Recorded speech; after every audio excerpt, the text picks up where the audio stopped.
Imagine a world engulfed in a constant fear of annihilation. A world where the push of a single button could destroy a city, and a few buttons could destroy an entire nation. This was the reality for 45 years between 1946 and 1991. It was called the Cold War. A tense standoff between super rich, super powerful, and super angry nations armed with the most devastating weapons ever known to mankind.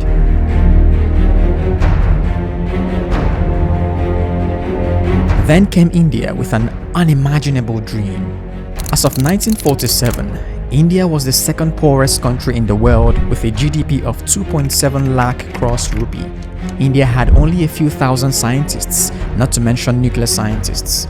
To make matters worse, the most powerful nation on earth, the United States, was determined to stop India's nuclear program by all means. America deployed spies, imposed ugly sanctions, and issued threats in an attempt to stop India. But India proved to be extremely clever. India created isolated research groups focused on different parts of the nuclear research to make its plan difficult to spy, adopted dual-use technologies to make the whole world think it was researching something other than the bomb, leaked useless information to make the US believe lies, and built dummy nuclear facilities to keep the CIA busy waiting for a dead dog.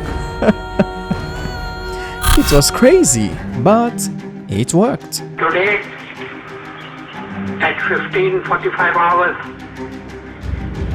India conducted 3 underground nuclear tests in the Pokhran range. This is the story of how India, a poor nation with limited resources, tricked and outsmarted the superpowers to become a nuclear power.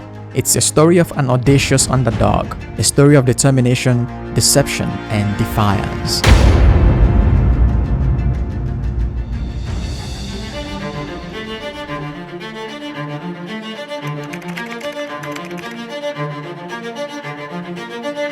On Wednesday, August 2, 1939, 30 days before World War II, the German-born theoretical physicist Albert Einstein sent this 2-page letter to the President of the United States, Franklin D. Roosevelt. This letter was to become one of the reasons why the United States quickly developed a nuclear weapon and used it in a hurry, just 21 days after having it. Being a Jew living in Germany and getting attacked daily by Nazi newspapers like Der Stürmer and Völkischer Beobachter, Albert Einstein, his wife Elsa, and his 2 daughters, Lisa and Margot, had escaped Germany and now in the United States since 1933. In this letter, Einstein warned the US President Franklin D. Roosevelt that this guy was likely developing a nuclear weapon using some American scientists to carry out secret experiments. A part of Albert Einstein's letter reads, "In the course of the last 4 months, it has been made probable through the work of Joliot in France, as well as Fermi and Szilard in America, that it may be possible to set up a nuclear chain reaction in a large mass of uranium, by which vast amounts of power and large quantities of new radium-like elements will be generated. Now it appears almost certain that this could be achieved in the immediate future." After educating President Roosevelt on some new discoveries as regards the atomic bomb and what Hitler may have been doing in secret, Einstein recommended that the US could get good uranium from this African country. He then concluded with this scary line, "I understand that Germany has actually stopped the sale of uranium from the Czechoslovakian mines, which she has taken over." If Germany had started storing up uranium, which is one of the most important materials needed to produce nuclear weapons, Einstein reasoned that Hitler might soon have the atomic bomb in his hand.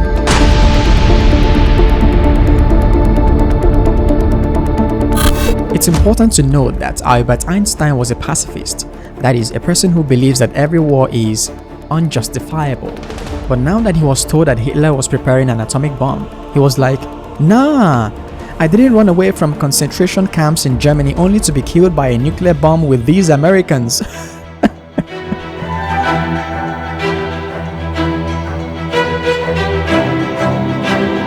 On October 11, 1939, US President Franklin D. Roosevelt received Einstein's letter through his personal friend and Wall Street economist, Alexander Sachs.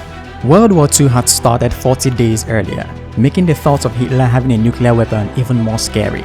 Immediately after reading the letter, President Roosevelt reportedly exclaimed, "This requires action." Roosevelt instructed his military advisor, General Edwin Powhatan, to set up an advisory group to evaluate the threats and recommend a course of action. This advisory group, later known as the Uranium Committee, laid the groundwork for the Manhattan Project, the top-secret US program with collaboration from the UK and Canada to develop the world's first nuclear weapon. Without wasting your time on the details of the US Manhattan Project, the bomb was used just 21 days after America had it. A short time ago, an American airplane dropped one bomb on Hiroshima and destroyed its usefulness to the enemy. That bomb has more power than 20,000 tons of TNT. Let's now talk about India and its aspiration for the bomb.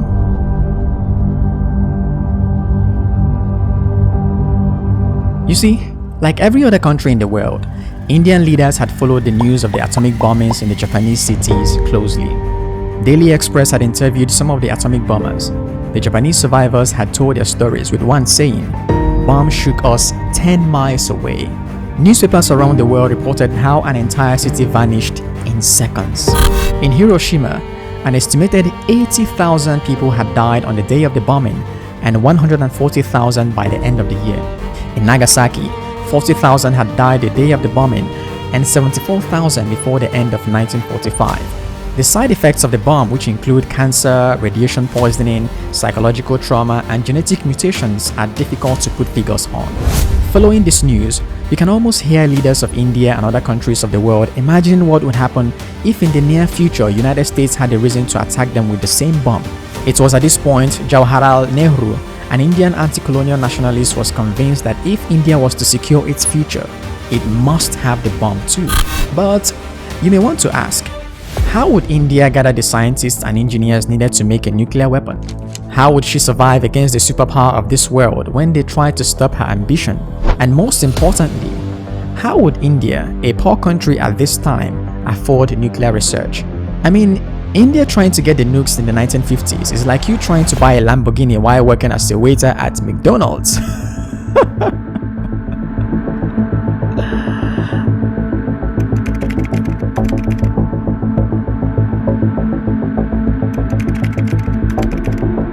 On June 26, 1946, less than 1 year after the Hiroshima bombing, Jawaharlal Nehru, an Indian anti-colonial nationalist, announced, quote, "As long as the world is constituted as it is, every country will have to devise and use the latest devices for its protection. I have no doubt India will develop her scientific research, and I hope Indian scientists will use the atomic force for constructive purposes." Less than 1 year later, in August of 1947, India gained independence from the British, and Nehru became India's first Prime Minister, the position he held for a total of 16 years and 286 days. For these 16 years, Nehru built the foundation upon which India's nuclear research would stand. For example, in August 1948, Jawaharlal Nehru founded the Atomic Energy Commission of India, AECI, an organization dedicated to nuclear research and development, with Dr. Homi Jehangir Bhabha as its chairman. A math prodigy, Dr. Bhabha was a nuclear physicist who studied at Gonville and King's College, University of Cambridge, where he received a doctorate in 1934. Dr. Bhabha had earned international acclaim for his work in cosmic rays, and as chairman of AECI, Bhabha advocated for a 3-stage nuclear program focusing on nuclear power generation, research, and self-reliance. Then, 2 problems emerged.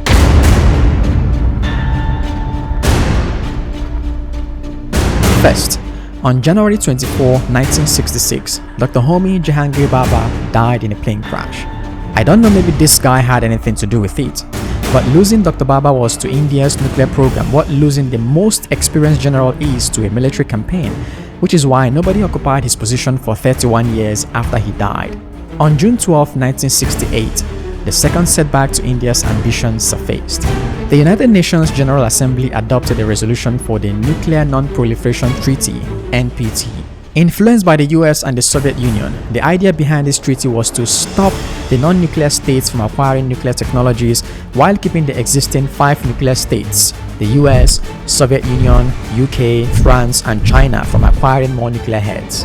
By this time, however, Jawaharlal Nehru's Indian government had created the Tata Institute of Fundamental Research, TIFR, the Indian Institute of Technology, Bombay, IITB, the Atomic Minerals Division (AMD), and the Indian Rare Earths Limited (IREL). For many years, these four organizations, together with the Atomic Energy Commission of India, have been working to promote scientific research, and nuclear materials gathering. India was already in the middle of the road, and it wouldn't turn back by signing the Non-Proliferation Treaty, especially because of the following three reasons.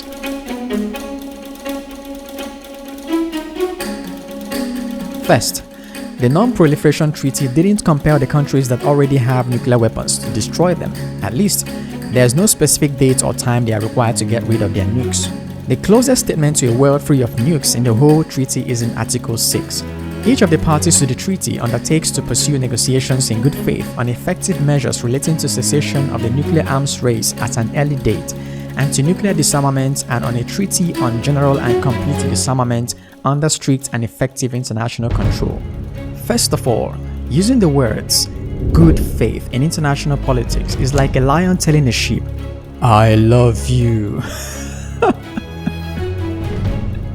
Second of all, when this treaty mentions complete disarmament without specifying a date to achieve that, it simply means that a nation could keep its nukes for the next 50,000 years and still be planning to disarm, which is why all the big boys still have their nukes till date. This then leads us to the second reason why India didn't sign the NPT. If certain big boys could keep the nukes, how can anyone trust they wouldn't use them against the small boys in the future? And third, probably the most important concern for India, India's arch-enemy China has got the nuke in October 1964. With never-ending conflicts between India and China, letting one of them have nukes while the other doesn't simply won't give India a good outcome. But how is India, a developing country, going to go against the wish of a superpower like the United States? This is the most interesting part of this video.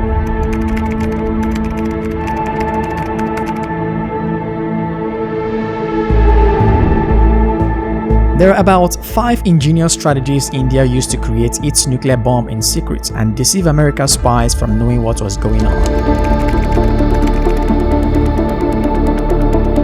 Imagine you're living in a country where smoking weed is illegal. Let's say you're driving and the police stop you and find a lighter in your pocket. What is the policeman going to say? Nothing. Even though the policeman knows that your lighter may be for weed, since a lighter could also be used to light up a cooking gas or smoke a cigarette, police wouldn't suspect you're a weed smoker. This is similar to one of India's strategies to hide its nuclear program. India utilized technologies with both civilian and military applications, making it difficult to identify and track its nuclear activities. For example, in 1954, India established its first deuterium oxide plant at Trombay, India, and in many more locations after that. India told the world that the plants were needed to generate energy for the country, but that was a clever deception crafted by this man. Yet, since deuterium oxide, also called heavy water, could be used for both energy and nuclear weapons, most people didn't suspect what was going on. Another deception in this regard was the plutonium produced in India's research reactors. Since plutonium could be used for both energy production and nuclear weapons development, when India told the whole world it was working to improve its country's energy, you couldn't suspect they were up to something funny. Imagine a man who is cheating on his wife. To keep his dirty business secret, he hired a female friend to send him a text. The text message would be sent when his wife could be with his phone, and it would read, "I have done everything I can to show you how much I love you, but you always say I can't cheat on my wife. I think you're a blind man." Okay. I have no idea if such a trick or text message would work, because I don't know how to cheat. But you get the idea. India used various tactics to mislead US intelligence agencies, including planting false information, manipulating data, and leaking disinformation, which made the CIA think they had good insight into what India was up to, why they didn't. For example, India would invite international communities to come and visit their nuclear facilities, then provide carefully orchestrated tours of these facilities to visiting dignitaries, showcasing only selected aspects of the program. In some instances, India leaked some useless or false classified document to the press just to distract the US from the truth. By making lies look like the truth, the CIA was busy running after nothing.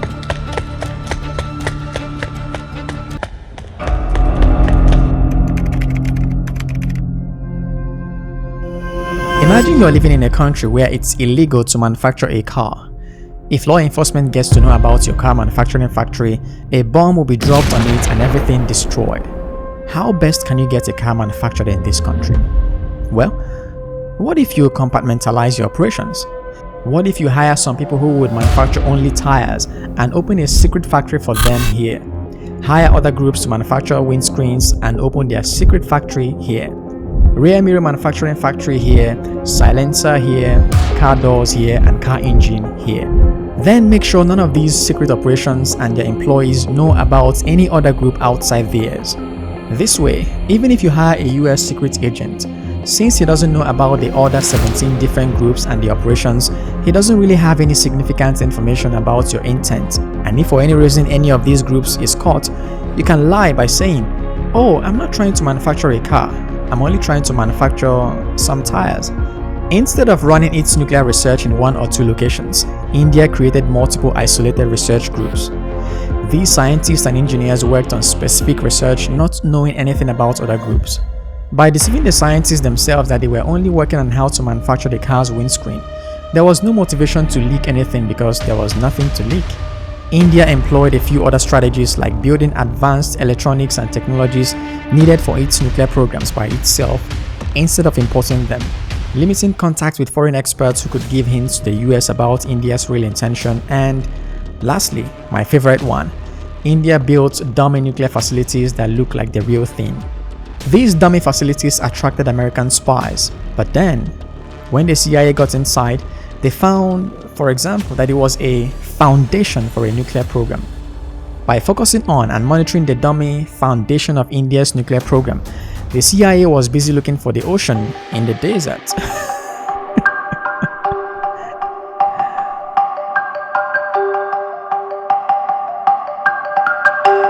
India got her bomb on May 18, 1974, making her the 6th country in the world to do so. Having tested a hydrogen bomb, India could now produce a nuclear bomb of 200 kilotons.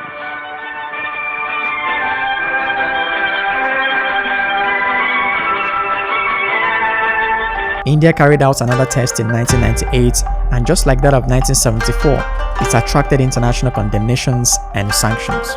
Just last week, India conducted a series of nuclear explosive tests, reminding us that technology is not always a force for good. I think it is important that I make a comment about the nuclear tests by India. I believe they were justified.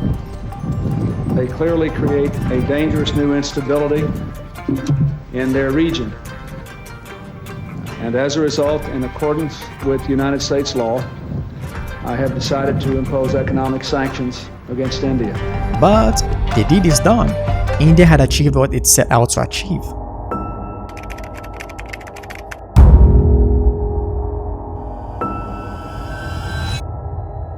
The aspiration of Indian leaders to get a nuclear bomb for their nation was born out of what the whole world witnessed in 1945 and what the history of our species teaches all of us. Come to think of it, all through human history, we've invented different weapons to kill each other, and it has always been that whoever has a superior weapon dominates, destroys, or colonizes those who don't. India by 1946 had suffered 189 years of domination and colonialism at the hands of this girl's ancestors. India went from being the richest country in the world with a 24.4% share of the world's economy in 1700 to a poor country with just 4.2% of the world economy when British rule ended. British deindustrialized India while industrializing its own country with the estimated $45 trillion stolen by the British from India in this 200-year loot. All of these were possible because the British had this, and plenty of this, while India and African countries were still using this. Knowing that whoever had a superior weapon could destroy those who didn't, Indian leaders were determined to sacrifice everything to protect the future of their country. Thanks for watching, and don't forget to like and share this video.